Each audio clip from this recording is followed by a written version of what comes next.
Welcome to the qualifying review for the 2019 Russian Grand Prix. As always, in today's video, we're going to have a look at all 20 drivers, all 3 qualifying sessions. Pretty self-explanatory, but if you are new around here, we do this every single weekend in Formula 1, so feel free to subscribe. I sound a little bit downbeat, which I really shouldn't be, considering where a certain Romain Grosjean finished this particular session. However, it wasn't the most exciting qualifying sessions of the year. I think that's fair enough to say, especially when you consider, or at least compare it to last time out in Singapore. However, spoilers ahead, let's jump in to the times. But yes, your eyes are not deceiving you. Unbelievably, perhaps not so much so now, but Charles Leclerc, 4 pole positions in a row. Every single pole position since the summer break. His 6th of the season. I really can't believe it. Lewis Hamilton, Valtteri Bottas both have 4. Max Verstappen and Vettel have 1. But Leclerc has 6 now. He's smashing it at the moment. Out-qualified Vettel at every single event since that unique event back in Canada all those months ago, all those races ago. He is smashing it at the moment, and he has been able to unlock something in that car that certainly Sebastian Vettel hasn't been able to do. To be fair to Sebastian, didn't quite go his way qualifying today. When we break down the session a little bit more in a moment, we'll talk about that. Things didn't quite go his way, and Lewis Hamilton actually, a stonking lap, his final lap of the session. An awesome job from the Brit. Most pole positions of all time for Lewis, proving why he's so good at quali today. Up on the front row again, and actually, for the second race in a row, the top 5 is the exact same with Sebastian Vettel in P3. Max Verstappen, who will have a 5-place grid penalty. Sorry for yesterday's video, I got that slightly wrong. The report I read said he's starting right from the back, but that was incorrect. There's only 5 places, so we've managed to get that cleared up. Will start down in P9, but qualified P4. Valtteri Bottas, a disappointing session from the Finn, will start P5. Carlos Sainz, P6, will start the race P5. Really good job from him once again. Best of the rest in 2019. Nico Hülkenberg beat his teammate, P7. Solid job from Nico. Lando Norris, P8. Romain Grosjean, a cracking job. An awesome job to make it through into the top 10. I don't think anybody expected that. Even Haas. I think they were expecting a difficult weekend. But actually, both cars in the top 15, I think they will be very, very happy about. And the final man in the top 10, Daniel Ricciardo, wasn't quite on the pace in qualifying, so he'll be trying to look for a more feisty race tomorrow. Looking at the bottom half of the grid now, it's the same P11, P12 and P13 as last time round, just in a slightly revised order, and this time it was Pierre Gasly, P11. A little bit disappointed after the session, he didn't quite squeeze into Q3. However, as I said last time out in Singapore, and as Gasly proved last time out in Singapore, being on that alternate strategy, considering how close that midfield battle is in 2019, isn't always a bad route to go. Sergio Perez, another one, disappointed to not get through to Q3, but again, I think he'll be on a good strategy. Giovinazzi, lucky to not be out in Q1, but Kimi Raikkonen made a mistake, and Giovinazzi kept it clean, just sneaked through, and an unlucky P13 you could argue, but actually, I think that's a really strong session from the Italian. Kevin Magnussen made a mistake on his final lap in Q2. I think could have probably got through into Q3 on the pace of that car today. A little bit unlucky, but he's expecting to be feisty in the race tomorrow. Lance Stroll, will he be happy getting through to Q2? It's been something he's struggled with so far in 2019, but the Canadian was able to do it this time round, but himself made a mistake on his final lap, so didn't really extract the full potential. And out in Q1, Kimi Raikkonen down in P16. Disappointing from him today. He was really frustrated in the car, which, to be honest, is quite nice to see Kimi Raikkonen, or at least here when he's really passionate about Formula 1. Then came the 2 Williams cars in P17 and P18. Okay, not really down to pace, but with Alex Albon crashing out in Q1 and Danny Kvyat having a power unit failure in final practice, Williams will not start on the back row of the grid. Very impressive indeed. I think this week we're going to... Let's start from the back this time round. We'll start with Danny Kvyat and Alex Albon, and we'll end with our pole sitter Charles Leclerc. Mainly because Danny Kvyat, there's not much to say. The Russian driver, the only Russian driver on the grid this year, didn't even take part. Had an issue in final practice. They couldn't get the car ready. Not a single lap set.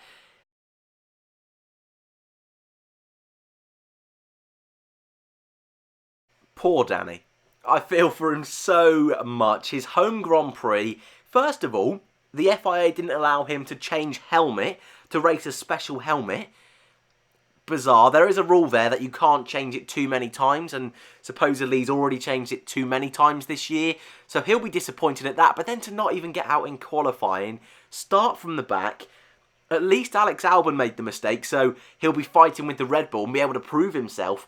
And in all fairness to Danny Kvyat, he's done a really good job when he started from the back in 2019. Has really made unique strategies work. His overtaking's been great, so he'll be flared up for tomorrow.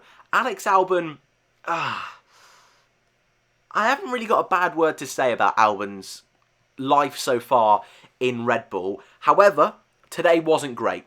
Practice wasn't looking brilliant, and I said yesterday that I was a little bit frustrated with the guys at Sky really ripping into him. And I was saying, look, it's only practice. He didn't help himself today. Starting down on the back row of the grid, they'll take some penalties. They'll make sure that engine is nice and as fresh as possible for next time round in Japan, where they're expecting to have the car to beat. Alex, though, was a rookie mistake, but he is a rookie. So can you really have a go at him? Max Verstappen crashed there earlier on today in FP3. Daniel Ricciardo crashed there in FP1. So even the more experienced, you could even argue the better guys on the grid were making mistakes there. It's just one of those moments. It's just a shame it happened while he was at Red Bull. And there's going to be a limelight on him at the moment. So he'll be expecting to move forward tomorrow. And starting behind the two Williams, I would like to think he'll at least be able to make 2 overtakes in the race tomorrow. Robert Kubica, P18.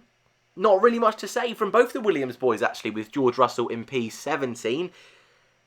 I think that's probably the best they could have hoped for today. A little bit of talk from the team that maybe they could have sneaked through into Q2. And with Kimi Raikkonen making his mistake, George Russell felt after the session that if they hadn't put him out in traffic, that could have been possible. I'm not too sure, and I think actually they should be quite happy with today's result. But Kimi Raikkonen himself, really not happy. I said a minute ago, really fiery on the radio, which is what we love to see when drivers are passionate and wanting to do a better result.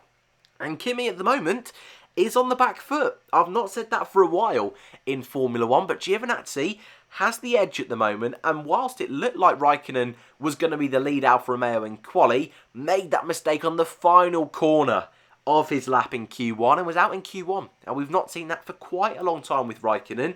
However, like I said with Kvyat, like I've said with Albon, have proved so far in 2019 that they can move through the pack.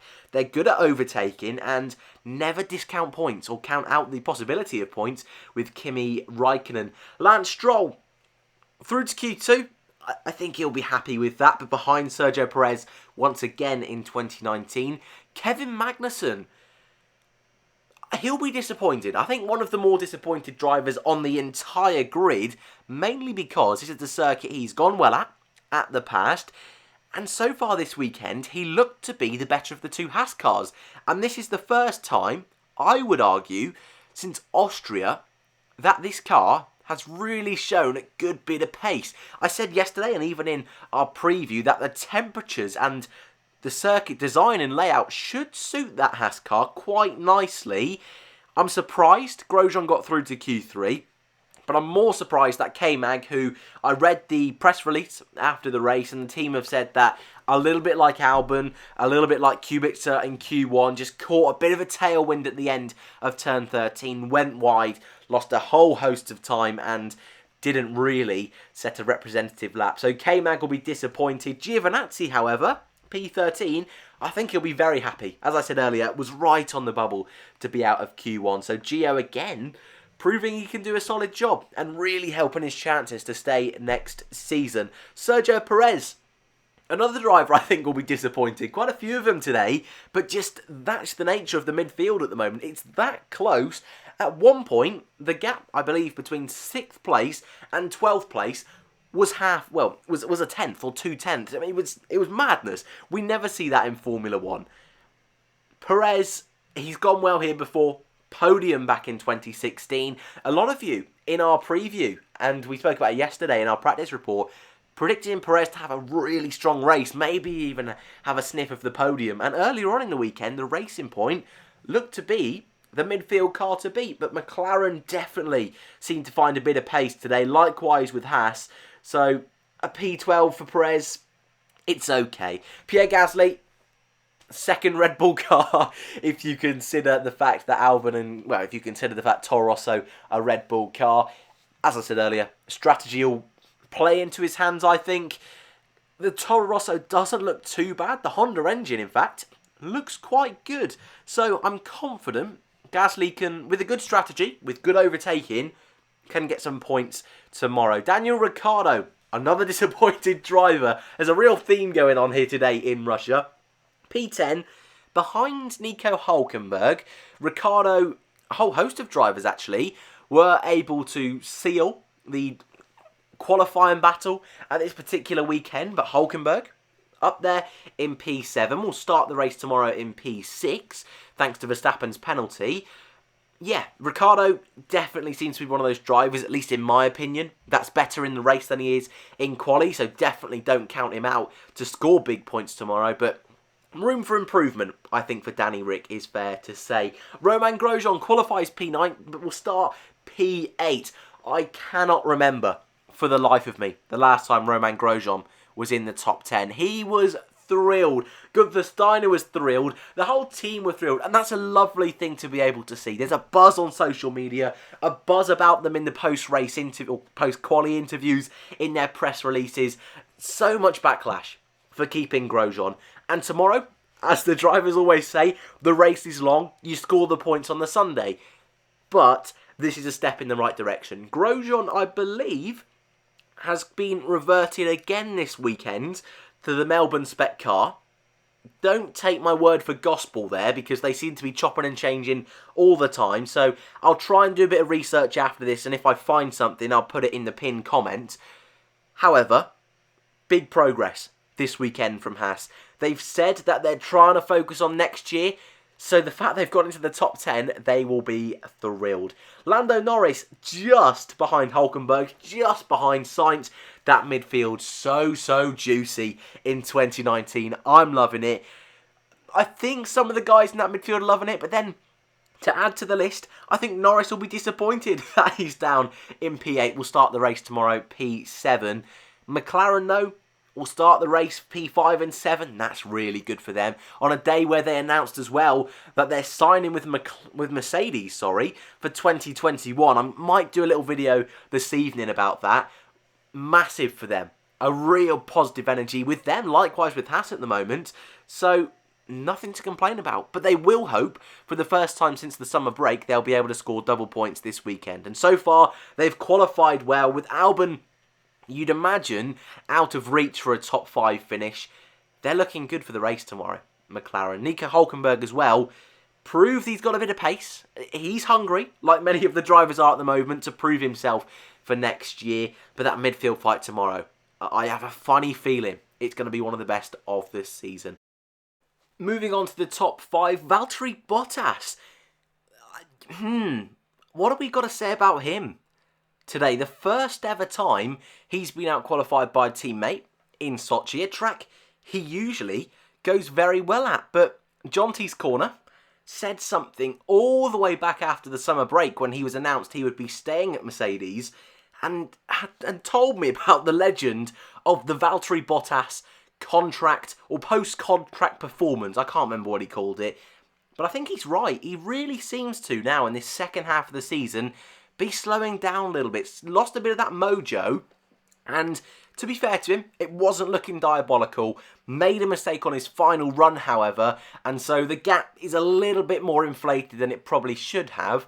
But Hamilton had the edge this weekend, which, again, to be fair to Valtteri, Hamilton's a 5-time world champ for a reason, but I think Bottas, to me anyway, seemed to be uncharacteristically slow this weekend, which I wasn't expecting at all. And to be out-qualified by a Red Bull on a track where they didn't expect to really be in the fight. Verstappen, however, in the final practice, was putting in some impressive times. I still think Mercedes, especially on Valtteri's side of the garage, I'll say it again, I think they will be disappointed. Lots of drivers, I think, will be really frustrated with today, but that's the nature of Formula 1 sometimes. Max Verstappen, I think, got the maximum out of the car today. We'll start the race P9. Isn't ideal, but we know he can overtake. We know that Red Bull has a bit of pace in it this weekend. He started from the very back last year, had an awesome race into the top 5. Expect him to have a similar kind of story tomorrow. I think maybe the podium's out of reach, but you never know, Max Verstappen. That's the thing, the Max Verstappen effect is so strong. Sebastian Vettel, we'll say it again, will be disappointed with today's qualifying session. Blimey, I'm being a real Debbie Downer today, but Verstappen, like I say, got the maximum out of the car. Sebastian Vettel, who in Q1 seemed to be out of his control. Everything was just trying to screw him over from putting in a lap. Eventually, he did do a lap, got through Q2 comfortably, but in Q3, the final lap didn't go together well, and ultimately, we'll start behind Lewis Hamilton, who Hamilton, an awesome lap, an incredible Lewis Hamilton lap, just as he loves to do so often. Again, we'll start on the front row of the grid, but again, we'll start on the front row of the grid despite Mercedes not having the best car this weekend, or at least in my opinion, I think the Ferrari of the number 1 car, proven by the fact that, yes, Charles Leclerc, for the 4th time in a row, will be on pole position. Lots of stats flying around everywhere, so I don't want to butcher them, but let's just say, and very, very, very impressive streak at the moment from Leclerc, I think proven to everyone that Ferrari's decision to move on Raikkonen to bring him in was a brilliant decision. Right, well, before we go, let's have a look at drivers of the day and ones to watch. No surprise, I've gone with Hamilton and Leclerc in my top 3 of drivers of the day. It's so hard to pick between the two of them, but last time round, I gave it to Leclerc. So this time, I think it's only fair to give it to Hamilton, mainly because before that final run, and throughout the entirety of quali, Mercedes just didn't seem to have the pace. But again, that magic lap from Hamilton, which I don't think I give enough praise to sometimes. I'll give him driver of the day for it. This time round, Mercedes fans, you got me this time. But no, both of them, brilliant job. And of course, I've got to put Romain Grosjean in that top 3. That P6 lap he put in Q2, lap of the day for sure. Ones to watch tomorrow. No big surprise, the 2 Red Bull boys are going to be making overtakes. Likewise with Danny Kvyat. Kimi Raikkonen seemed really fired up today. And Daniel Ricciardo, well, it's Daniel Ricciardo. Thank you for watching as always. Of course, if you're new around here and if you've made it this far, feel free to subscribe. I mean, you've made it this far, so why not? Tomorrow is the Grand Prix. I think it's about 12 o'clock the race, and I'm doing the race reaction stream with the F1 words. So if you want to hear me talk more Formula 1 nonsense, you can go and do that tomorrow after the race. So my race review will be out a little bit later than normal. Thank you very much for watching. I hope you enjoyed, and I hope to see you in the next one.